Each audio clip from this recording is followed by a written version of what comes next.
اگر روشنی کی ماہیت کو چینج کر دیا جائے, اسے کچھ بنا دیا جائے, پھر تھوڑی پتہ چلے گا انسان کو. تو وہ روشنی نور کے بنے ہوئے فرشتے ہیں. اللہ فرماتے ہیں ایسے ڈھیٹ اور ایسے رقیب ہیں کہ تمہاری زبان سے ایک حرف بھی نہیں نکلتا جس کو وہ محفوظ نہ کر رہے ہوں, وہ سیو ہو رہا ہے سب کچھ. تو قرآن میں کہتا ہے قیامت کے دن انسان کہے گا ما لی ھذا الکتاب. یہاں تک قرآن نے کہا یعلم خائنۃ الاعین, آنکھوں کی خیانت بھی کیا ہو رہی ہے, نوٹ. خیانت کسے کہتے ہیں؟ یعنی معمولی سی آپ آنکھ گھماتے ہو نا, جو اللہ نے امانت دی ہے آپ کو, اس امانت میں ذرا سی خیانت. گلی سے انٹی کی انٹری ہوئی, انٹی نے جانا ادھر ہے, آپ باتیں کر رہے ہو مفتی صاحب سے, اور مفتی صاحب سنا, ایک دم آپ کو خیال ہو انٹی گزری ہیں, ایک دفعہ تو دیکھنا بنتا ہی ہے. مفتی صاحب کہہ رہے ہیں بھائی شادی کرو, اپنی بیگم کو دیکھو, صبح شام دیکھو بیٹھ کے. نہیں جی, تو آپ نے کہا یار ہم کون سا کوئی معاذ اللہ زنا کرتے ہیں, ہم کون سا کوئی برائی کرتے ہیں, ہم تو بس ایک دفعہ دیکھنے میں کیا جا رہا ہے, ایسے باتوں میں گھما گھما کے نا یوں کر کے ایک دفعہ گھما لیا. لوگ کرتے ہیں نا اس طریقے سے, یار اپنا بھی ضمیر مطمئن رہتا ہے اس طرح سے دیکھنے میں نا, اپنے آپ کو بھی لوگ مطمئن کر رہے ہوتے ہیں کہ ہم کو برے تھوڑی, ہم تو وہ اصل میں اچانک ایک شور سا ہوا تھا, ہم نے کہا چلو دیکھ لیں. حالانکہ پتہ ہے ایسے بھی میں نیک لوگوں کو جانتا ہوں, نوجوانوں کو, ینگ ہے بالکل, ان کو پتہ چل جائے نا گلی سے کسی انٹی کی انٹری ہو رہی ہے, اندازہ ہو جائے, بس ان کی گردن جھک جاتی ہے. آپ کسی کا باپ بھی ان کی گردن نہیں اٹھوا سکتے, ان کو ان کی بلا سے. بھائی وہ کہہ رہے ہیں اللہ نے اس کو ہمارے لیے بنایا ہی نہیں ہے, جب بنایا نہیں ہے تو ایک چیز ہمارے لیے ہے ہی نہیں نا, تو جب ہے ہی نہیں تو آپ کیا کرنا ہے, اس کو دیکھ کے حسرت کے علاوہ کچھ بھی حاصل نہیں ہوگا. جو اللہ نے آپ کے لیے بنائی ہے وہ آپ کے گھر میں بیٹھی ہوئی ہے, تو جو نہیں بنائی ہے اس کو دیکھ رہے ہو آپ, تو یہ بدنظری ہے بھی, حماقت بھی ہے, یاد رکھو, اس لیے کہ اس میں دل کے جلنے کے علاوہ کچھ بھی حاصل نہیں ہوتا. مثال کے طور پر انٹی اگر بصورت تھی, وہ آپ نے دیکھ لی, گناہ لازم آ گیا بلا وجہ کا. دیکھ کے آپ بولو گے یار میں سمجھ رہا تھا دیکھنا چاہیے, تو غلط ہو, گناہ اللہ نے بولو لکھ لیا. یہ جب تجھے پتا تھا انٹی ہے, تیرے دیکھنے کی چیز نہیں ہے, تیرے دیکھنے کی جو ہے تیرے گھر میں بیٹھی ہوئی ہے, بس اسی کو دیکھ جا کے, تو نظر کیوں نہیں جھکائی تم نے, گناہ لکھ لیا گیا. تو اللہ نے کیا فرمایا, یعلم خائنۃ الاعین, آنکھوں کی خیانت کو بھی وہ جانتا ہے, نوٹ کر رہا ہے. تو آپ نے ذرا سا نظر اٹھایا نا انٹی کو دیکھنے کے لیے, تو بس اللہ نے کیا کر لیا, فرشتوں کا اس کو نوٹ کر لو, یہ لکھو, یہ اس کا حساب بولو دینا پڑے گا کہ یہ آنکھیں اللہ نے دی تھیں, ان کو غلط استعمال کیوں کیا. ہاں اگر توبہ کر لیا آپ نے, اس لیے کہہ رہا ہوں کتنے لوگ پتہ نہیں کتنی انٹیاں دیکھ کے آئے ہوئے ہوں گے, اللہ معاف فرمائے. صحیح ہے نا, باپ کو یار وہ تو لکھ لیا, تو توبہ کا دروازہ بھی کھلا ہوا ہے. جیسے برائی لکھی جاتی ہے نیکی بھی لکھی جاتی ہے. آپ نے بیٹھے بیٹھے ارادہ کر لیا, یہی بیٹھے بیٹھے اللہ اب ہو گیا, آئندہ نہیں کروں گا, جتنا پچھلا ہوا معاف کر دے, یہی بیٹھے ہوئے آپ کے دل کے ان خیالات کو نوٹ کیا جا رہا ہے. تو میں وہ حدیث کمپلیٹ کر کے بس بیان ختم کرتا ہوں. تو رسول اللہ صلی اللہ علیہ وسلم نے ارشاد فرمایا کہ جب قیامت کے دن جنتی جنت میں اور اہل جہنم جہنم میں چلے جائیں گے, اس سے پہلے تو نفسا نفسی کا عالم ہوگا نا, بس میں کسی طرح چلا جاؤں. جب چلے گئے نا جنت میں تو اب سکون مل گیا, دائیں ہاتھ میں اعمال نامہ سرٹیفکیٹ آ گیا, تو فوراً اپنے رشتہ داروں کی طرف بھاگے گا جن کو تھوڑی دیر پہلے کہہ رہا تھا میرے قریب مت آؤ. تو اللہ فرماتے ہیں جیسے ہی اعمال نامہ دائیں ہاتھ میں آئے گا, ہاں اقرؤ کتابیا, ارے ابا کہاں ہیں, اماں کہاں ہیں, بیوی کہاں ہیں, بچے کہاں ہیں, میرا اعمال نامہ پڑھو, میرا اعمال نامہ دیکھو, دکھائے گا سب کو لا لا کے. انی ظننت انی ملاق حسابیا, مجھے یقین تھا کہ ایک دن میرا اعمال نامہ مجھے ملنے والا ہے, اسی یقین کی بیس پر تو میں عمل کرتا تھا, آج دیکھو اللہ نے میرا اعمال مجھے دکھا دیے. فہو فی عیشۃ راضیہ, اللہ فرماتے ہیں ایسی زندگی میں ہوگا کہ زندگی اس سے خوش ہوگی. یہ بھی قرآن کی عجیب بلاغت ہے. بھائی ہونا تو یہ چاہیے ایسی زندگی ہم اس کو دیں گے کہ یہ اپنی زندگی سے خوش ہوگا, لیکن قرآن کہہ رہے یہ نہیں, ایسی زندگی ہم اس کو دیں گے کہ زندگی اس سے خوش ہوگی. یہ بلاغت ہے, مبالغہ ہے. جیسے کہتے ہیں نا فلاں کی تو زندگی اس پہ مہربان ہو گئی ہے, لوگ کہتے ہیں نا یار فلاں کی تو تقدیر اس پہ عاشق ہو گئی ہے, جو سوچتا ہے زندگی اس کو وہ دے دیتی ہے. تو اللہ فرماتے ہیں ایسی زندگی کہ یہ تو چھوڑ دے کہ وہ زندگی سے خوش ہوگا نہیں ہوگا, زندگی اس پہ مہربان ہوگی, ایسی پیاری زندگی ملے گی. تو جب یہ ہو جائے گا وہ جنت میں چلے جائیں گے, تو جنت میں شروع میں تو اپنا ہی حساب کتاب ہو رہے ہیں, اور یہ انار کے باغات اور یہ سیب کے باغات اور یہ نہریں اور یہ انہی میں. تھوڑے دن کے بعد اس کو خیال آئے گا یار وہ ہمارے ساتھ انڈا موڑے پہ چائے پیا کرتا تھا ایک بندہ, وسیم نام تھا اس کا, آج کل مارکیٹ میں شارٹ ہے, وہ کہاں گیا. پھر آہستہ آہستہ نا اپنے ریلیٹو یاد آئیں گے, فل ان دا بلینکس تو کر دیا کرو. وہاں جا کے بھی جنت میں بول رہے ہیں کیا بولا تھا ہم نے آگے. تو وہاں پھر آہستہ آہستہ بندہ بولے گا سب سے پہلے بیگم کہاں ہے بھائی, اگر مرد جنت میں گیا بیگم جہنم میں, تو وہاں گئے یار ہو سکتا ہے بولے یار چلو, ٹھیک ہے یہ بھی ممکن ہے, وہ کھمبا بجانے والا نہ ہو جائے نا, یہ کیفیت نہ ہو. تو وہ جائے گا بولے گا بھائی بیگم کہاں ہے, بچے کہاں ہیں, باپ کہاں ہیں, بھائی کہاں ہیں, رشتہ دار کہاں ہیں, فلاں آدمی کہاں ہے, فلاں کہاں ہے.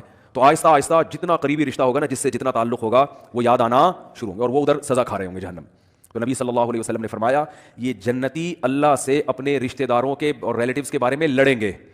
ظاہر ہے اللہ سے تو لڑنا بھی حرام ہے, اور اللہ سے لڑنا کسی کے بس میں نہیں ہے. یہ بلاغت ہے. کیا مطلب, اتنی اللہ سے دعا مانگیں گے, اتنا پیچھے پڑیں گے جیسے کوئی لڑ رہا ہوتا ہے. جیسے قرآن میں آتا ہے یجادلون فی قوم لوط, ابراہیم علیہ السلام کو جب پتہ چلا کہ لوط علیہ السلام کی قوم تباہ ہونے والی ہے, فرشتے جا رہے ہیں, تو اللہ کہتے ہیں ابراہیم ہم سے جھگڑا کرنے لگے کہ بھائی قوم لوط کو ہلاک مت کرو, کیونکہ ابراہیم نرم دل تھے, تو جھگڑا کرنے لگا. اللہ سے جھگڑنا تو کفر ہے نا. تو یہ قرآن کی بلاغت ہوتی ہے, یعنی ایسی دعائیں مانگنے لگے جیسے ہم سے لڑ رہے ہوں. جیسے کوئی فقیر چپک جائے نا آپ کے ساتھ, او بھائی 5 روپے دے دے, 5 روپے دے, آپ کیا لڑ کیوں رہا ہے یار, کہتے ہیں نا لڑ کیوں رہا ہے, اور جان چھڑانے کے لیے بعض دفعہ اس کو پیسے دے دیے جاتے ہیں. پتہ ہے مستحق نہیں ہے, لیکن یار چپکی گیا, پھلترو کی طرح پھلترو لفظ یاد رکھو, ٹھیک ہے نا. ٹھیک ہے. تو اللہ نے بعض, یہ قرآن کے الفاظ ہیں نا, ایسے الفاظ قرآن بلاغت ہے یہ. تو حدیث میں آتا ہے کہ اللہ سے جھگڑا کرنا شروع کر دیں گے, یعنی اتنا زیادہ مانگیں گے گویا کہ جھگڑ یاد آئیں گے, یار ہمارا دوست تھا وہ جہنم میں آگ میں, تو اللہ تعالیٰ ان کے لیے, ہاں وہ جو اصل میں حدیث سنا رہا تھا نا, تو اتنی لمبی تمہید ہو گئی, وہ کہیں گے اللہ سے جا کے, اے اللہ بہت سے ایسے ہمارے دوست احباب رشتہ دار تھے, یصلون معنا ویصومون معنا, جو ہمارے ساتھ نمازیں پڑھا کرتے تھے, رمضان کے روزے رکھا کرتے تھے, مگر آج وہ ہمیں جنت میں نظر نہیں آ رہے. اس سے کیا پتہ چلتا ہے, وہ بھی یہ بتائیں گے کہ وہ مسلم تھے, کیونکہ یہ کافر کے بارے میں تھوڑی خیال آئے گا ان کو. ہائے ہائے کیسے سمجھائیں یار, یہ کافروں کے کافر کا تو پتا ہے کہ دنیا میں اللہ نے مغفرت پہ پابندی لگائی ہے, تو آخرت میں کہاں سے ہوگی. کافر کا تو دیکھ رہے ہیں ابراہیم علیہ السلام اپنے باپ کو نہیں بخشوا سکیں گے, تو ہم کون تھا ابراہیم علیہ السلام سے آگے نکل گئے کیا. تو یہ اپنے مسلم ریلیٹیوز کے بارے میں, تو ان کا اسلام ثابت کرنے کے لیے اللہ کے سامنے حوالہ کیا دیں گے, اے اللہ وہ نماز بھی پابندی سے پڑھا کرتے تھے, رمضان کے روزے بھی رکھتے تھے, مسلم ہیں, لیکن آج ہمیں نظر نہیں آ رہے, گناہ اور گناہ تھے, زنا تھے, چوری تھی, کچھ بھی تھا. اس سے اندازہ لگاؤ وہاں بھی ان کو اپنے ریلیٹیوز کا مسلمان ہونا ثابت کرنے کے لیے شناختی کارڈ نہیں دکھائیں گے وہ, کہ اللہ یہ دیکھو نادرا میں لکھا ہوا تھا انہوں نے اسلام.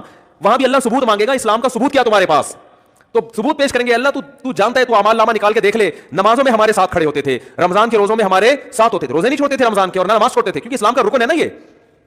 تو پھر اللہ حدیث میں آتا ہے حد بندی کرے گا. اچھا تو ایسا کرو جیسے حد بندی ہوتی ہے نا, گورنمنٹ جیسے بعض موقعوں پہ جیل کے قیدیوں کو چھوڑتی ہے, تو انتہائی سنگین نوعیت کے مجرموں کو رکھا جاتا ہے, اس سے کم درجے کے مجرموں کو چھوڑ دیا جاتا ہے, اور کچھ کو تخفیف کر دی جاتی ہے کہ بھائی ٹھیک ہے سزا تو تھی 14 سال, لیکن سفارش کی وجہ سے وہ کیا کی جا رہی ہے, 7 سال کی جا رہی.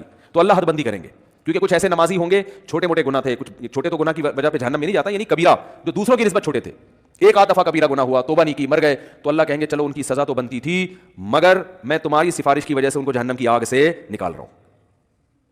تو حدیث میں آتا ہے وہ نکال لیں گے, جنتی آرام سے بیٹھ جائیں گے, بھائی چلو نکل گئے, بھائی وسیم بھائی بھی آ گئے. وسیم بھائی بھی جنت میں بھی ہوں گے, ایسا نہیں ہے کوئی وسیم کو آپ بولیں گے. تو میں جن وسیم کی بات کر رہا ہوں ان میں سے کوئی بھی میرا بیان اس وقت نہیں سن رہا. تو جنتی نکالنے کے بعد پھر کہیں گے, پھر تھوڑا عرصہ گزر جائے گا, پھر خیال آئے گا بھائی وہ تو اپنا دوست تھا یار, اس کو بھی تو نکالنا ہے بھائی. پھر حدیث میں آتا ہے نبی صلی اللہ علیہ وسلم فرماتے ہیں اللہ سے آ کے سفارش کریں گے. پھر حدیث کے ظاہری الفاظ یہی ہیں, اللہ سے کیا کہیں گے, ہمارے ساتھ نماز پڑھا کرتے تھے اور ہمارے ساتھ روزہ رکھا کرتے تھے. تو بے نمازی کا تو تذکرہ آ ہی نہیں رہا کہ جنت میں جائے گا. سمجھ میں آ رہی ہے بات, بے نمازی کا تو کہیں تذکرہ ہی نہیں آ رہا کہ بھائی اپنا اسلام تو ثابت کرو. تو حدیث میں آتا ہے کہ پھر اللہ تعالیٰ اور پھر حد بندی کریں گے, اور پھر کہیں گے چلو بھائی بے نمازی کبھی آئے گا, بالکل اینڈ میں آئے گا وہ, یعنی یہ بھی یاد رکھیں گے اپنے نمازیوں کو کہ اللہ وہ تو مسلمان تھے, ہم کی گواہی دیتے ہیں اسلام کی. بالآخر یہ نکالتے ختم. پھر نبی صلی اللہ علیہ وسلم نے فرمایا کہ نبی صلی اللہ علیہ وسلم سفارش کریں گے, کیونکہ آپ کے تو ریلیٹیو محدود ہیں نا, کسی کے 10 ہیں, کسی کے 15 ہیں, سب نکل گئے بھائی. اس سے کہیں اس میں نہ آئے کہ چلو ہمارے فلاں ہم کو نکال دیں گے, لیکن جائیں گے بھی تو سزا بھی تو کھائیں گے بھائی, وہ تھوڑے دن کی تھوڑی ہے, وہ تو تھوڑی سزا بھی بہت ہے. تو سفارش تو ہوگی, شفاعت بھی ہوگی, یقینا برحق اہل سنت والجماعت کا عقیدہ ہے کہ شفاعت ہوگی. جہنم میں جس کو جتنی سزا اس کی بنتی ہوگی نا, کافر کے علاوہ کسی کو بھی پوری سزا ملے گی نہیں. جیسے دنیا کا قانون ہوتا ہے نا, اتنے سال قید با مشقت, وہ ریٹرن میں کچھ اور ہوتا ہے, پریکٹیکلی کچھ اور ہوتا ہے. تو ریٹرن میں تو اللہ کے یہاں لکھا ہوا ہے کہ زانی اتنے سال جہنم میں جلے گا, قاتل اتنے سال جہنم میں جلے گا, فلاں اتنے سال, لیکن یہ ریٹرن میں اصل سزا وہی ہے. لیکن پریکٹیکلی کیا ہوگا کہ سفارشوں کی بیس پہ سزائیں کم ہوتی چلی جائیں گی. بھائی اس کے اتنے سال تھے, اتنے کم ہو گئے, اتنے سال تھے, اتنے کم ہو گئے. تو نبی صلی اللہ علیہ وسلم نے فرمایا, یہ بھی حدیث میں کمپلیٹ کر دیتا ہوں, اگرچہ یہ موضوع کا حصہ جتنا تھا وہ میں نے بیان کر دیا, لیکن بڑی دلچسپ حدیث ہے. آپ صلی اللہ علیہ وسلم نے فرمایا پھر نبی کا رشتہ امتیوں سے کس کا ہے, امتی ہونے کا. آپ صلی اللہ علیہ وسلم پھر اپنی امت کو نکالیں گے, وہ بھی اللہ حد بندی کرے گا کہ اتنے اس لیول کے لوگوں کو جن کے گناہ اس نوعیت کے تھے ان کو آپ کی سفارش سے نکالا جائے گا. یہاں تک کہ آپ صلی اللہ علیہ وسلم نے فرمایا کہ میں بھی سفارش ختم کر دوں گا, جتنے لوگوں کو نکالنا تھا.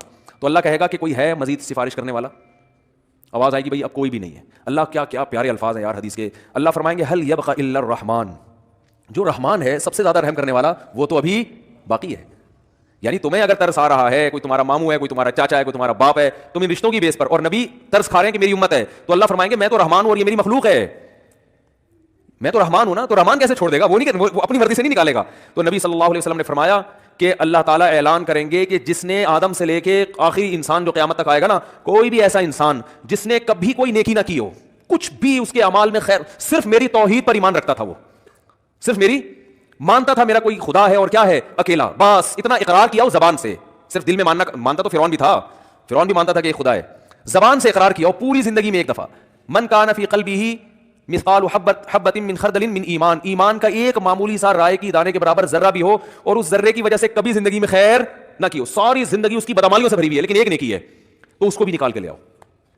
تو حدیث میں آتا ہے اتنے خلقت نکلے گی نا, بڑے بڑے دنیا میں بدماش پیدا ہوئے ہیں بھائی, ساری زندگی قتل و غارت میں گزری, ساری زندگی برائیوں میں گزری. ہاں, اور یہ بھی آتا ہے حدیث میں کہ یہ اللہ اس وقت کریں گے یہ کام, ایک تو اللہ کہیں گے حل یبقى الا الرحمن, کہ رحمان باقی ہے. دوسرا اس وقت کی جو کافر ہے نا, وہ اہل ایمان کو تانا دے گا کہ یار ہم بھی برے تھے, تم بھی برے, صحیح ہے نا, ہم غیر مسلم تھے اور تم اپنے آپ کو کیا کہتے تھے, تم ایک خدا کو مانتے تھے, تو تمہارے ایمان نے تمہیں کوئی فائدہ نہیں پہنچایا. ہمیں تم دنیا میں کہتے تھے اسلام قبول کرو, ایمان لے کر آؤ, تو بھائی انجام تو تمہارا بھی وہی ہے جو ہمارا ہے. تو قرآن حدیث میں آتا ہے اللہ تعالیٰ اس وقت جس کے دل میں بھی رائی کے دانے کے برابر بھی ایمان ہوگا نا، اللہ کہے گا میں اپنے ماننے والوں کو نہ ماننے والوں کے ساتھ نہیں رکھ سکتا. یہ غیرت کا مسئلہ ہے. تبھی لوگ کہتے ہیں نا غیر مسلم اتنے نیک اچھے اعمال کر رہے ہوتے ہیں وہ جہنم میں کیوں جائیں گے. وہ بھائی غیرت کا مسئلہ ہوتا ہے. آپ کی فرض کرو 2 بیویاں ہیں، ایک بہت خدمت گزار ہے لیکن وہ کہتی ہے کہ بھائی میں آپ کی بیوی بھی ہوں اور وہ جو فلاں جو ہے نا سبکتگین، ایسا نام نہ لو کہ وسیم ستار کو غصہ آ جائے نا، وہ بہت مشکل سا نام کوئی بتاؤ، سبکتگین بھی نام ہوتا ہے نا کیونکہ غیرت والا مثال ہے. سبکتگین نہیں بھائی، کچھ بھی بتا لو یار. ابے کوئی ایسا مشکل سا نام بتاؤ دنیا میں کسی کا ہوتا ہی نہیں ہے. ABCD صحیح ہے نا. وہ آپ کی 2 بیویاں تھیں، ایک اکڑ والی مانتی نہیں ہے بات کو، چائے پکا بولو نہیں پکا کے لائے گی، آپ بولو بھائی کھانا پکاؤ نہیں پکائے گی، ہر وقت بس زبانی بد کلامی. لیکن جب اس سے پوچھا آپ کے میاں کون ہے، بھائی یہ میرے میاں ہے بس. ٹھیک ہے میں نہیں مانتی ان کی ایک نہیں مانتی لیکن ہے یہ میرے میاں، مجھے ماننا چاہیے ان کی، مجھے ان کا احترام کرنا چاہیے لیکن مجھ سے ہوتا نہیں ہے. کچھ اوپر سے فالٹ چلا رہا ہے، ہمارے خاندانی مسئلہ ہے، آپس کی بات ہے ہماری. لیکن ہے بھائی میرا میاں، اس کے علاوہ میں کسی اور سے محبت نہیں کر سکتی. میاں والی جو محبت ہے وہ اسی سے ہوگی. دوسری بڑی فرما بردار ہے، او بھائی جب چائے کا بولا بٹن دباؤ چائے آ رہی ہے. ایئر ہوسٹس والے اخلاق رکھے ہوئے، اس نے ٹریننگ وہاں سے لی ہوئی ہے، اس کی والدہ نہیں سکھائے اس کو یہ آداب تمیز. لیکن وہ آفس میں بھی آپ کے کسی دوست سے بھی اس کے سلام دعا بہت اچھی ہنس کے بات کرتی ہے. آپ جب کہتے ہیں بیگم مجھے بڑی غیرت آتی ہے تو کہتے ہیں کیا ہو گیا، براڈ مائنڈڈ بنو، اگر تم سے میں محبت کر سکتی ہوں تو میرا پرانا بوائے فرینڈ ہے وہ مجھے اس سے بھی وہی عشق ہے جو تم سے، بلکہ اس سے تھوڑا زیادہ ہے. اتفاق سے شادی تم سے ہو گئی میری، چاہتی تو میں تھی وہاں ہو لیکن اب ہو گئی ہے، مجبوری میں گزارا کر رہی ہوں. نادرا میں سرٹیفکیٹ بن گیا، پھر دوبارہ سے 4-5 ہزار روپے کا خرچہ آئے گا، وہیں رہنے تو کاغذ میں رہنے تو، لیکن ویسے مجھے محبت اس سے ہے. رکھو گے غیرت اگر ہوگی تو بولے کہ بھائی وہ جو ہے نا جو ایک ذرا بھی خدمت نہیں کرتی، کم از کم مجھے اطمینان ہے کہ صرف کس کو مانتی ہے، شوہر مجھے مانتی. اور تو اتنی وفادار ہے نا، تو وفادار تو میں گھر میں کوئی ماسی لا کے رکھ لوں گا، بٹن دباؤ اس سے زیادہ کام کرے گی. ماسیاں زیادہ کام کر لیتی ہیں نا. کیا ہو گیا بھائی، ماسی کو تو پوچھا لگانے کا بولو پوچھا لگائے گی، بیگم کو بولو پوچھا لگانے تو کہیں گی میں کیا پوچھا لگانے کے لیے آئی یہاں پہ، اس لیے مجھ سے شادی کی تھی پوچھا لگانے کے لیے. وہ تانا دے گی آ کر، ماسی تھوڑی تانا دے گی. تو بیوی کی ڈیفینیشن میں سب سے پہلے یہ کہ وہ آپ کے علاوہ کسی اور کو شوہر نہ مانتی ہو. باقی محبت کرے کسی سے، ابا سے باپ والی، بھائیوں سے بھائی والی، لیکن جو شوہر سے جس طرح کی محبت کی جاتی ہے، عشق کیا جاتا ہے، وہ صرف میاں ہی ہے. تو جیسے میرے بھائی مرد اس معاملے میں شرکت برداشت نہیں کرتا اگر غیرت ہوگی، تو اللہ بھی کہتا ہے بھائی تم کتنے بڑے سائنسدان ہو، تم کتنے بڑے فنٹر ہو، تم نے ساری انسانیت کی خدمت کر کے ان کے پیٹ بھرے، اگر میرے ساتھ کسی اور کو بھی خدا مانتے ہو تو ان نیکیوں کا بدلہ پھر اسی سے جا کے لو. میں تو آج جو میرے اپنے تھے ان کو اپنے غیروں سے ممتاز اور جدا کروں گا، چاہے غیر کتنے بظاہر اچھے ہوں اور میرے اپنے کتنے نالائق کیوں نہ ہوں. اس لیے ایمان اور توحید سے بڑی کوئی نعمت نہیں ہے. مسلمان کتنا ہی گناہگار ہو، اس کائنات کو جو چلانے والا، بنانے والا، جنت جہنم پیدا کرنے والا، اس کو مانتا ہے کہ اللہ ہوں میں تیرا، بے شک نالائق ہوں، بے شک نافرمان ہوں. تبھی یاد رکھو اپنے ایمان پہ سمجھوتا نہ کرو. جو لوگ یورپ جاتے ہیں، امریکہ جاتے ہیں، میں ان سے خاص طور پہ کہتا ہوں یار تم اگر یاشی میں لگ بھی رہے ہو، خدا کے بندو اپنے آپ کو مسلم تو کہا کرو، کم از کم برائی کو برائی تو سمجھو. اللہ توبہ کی توفیق دے دے، میں غلط کر رہا ہوں، یہ اعتراف تو کرو اللہ کے سامنے. جیسے ایک نالائق اولاد اپنے باپ کے سامنے اعتراف تو کرتی ہے یار ہم ابا کے حقوق ادا نہیں کر سکے. کتنے لوگ ہیں والدین جب دنیا سے جاتے ہیں اولاد رو رہی ہوتی ہے یار ابا کی ہم خدمت نہیں کر سکے، یار کوئی تلافی ہو سکتی ہے. تو نالائق اولاد تھی نا، لیکن ابا کو ابا تو مانا نا اس نے. تو یاد رکھو جو اللہ کو اللہ ہی نہیں مانتا، یہ اللہ کے ساتھ شریک کرتا ہے، اس کے سارے اعمال قرآن کہتے ہیں راک کے ڈھیر ہیں. جیسے پھونک لگاؤ سارے اعمال اڑ گئے، پورا پہاڑ اڑ جائے گا نا، پھونک دیکھنے میں بہت ہے، اللہ فرماتے ہیں ایسا ہی ہوگا. تو نبی صلی اللہ علیہ وسلم نے فرمایا سب سے جو رائی کے دانے کے برابر بھی توحید کا قائل تھا نا، اس کو بھی اللہ نکال لے گا. تو اس لیے جہنم میں صرف وہی رہے گا جو مشرک ہے، جو کفر پہ مرا، جو قرآن کا، اللہ کے رسولوں کا انکار کرتا ہے. اس کے علاوہ جو بھی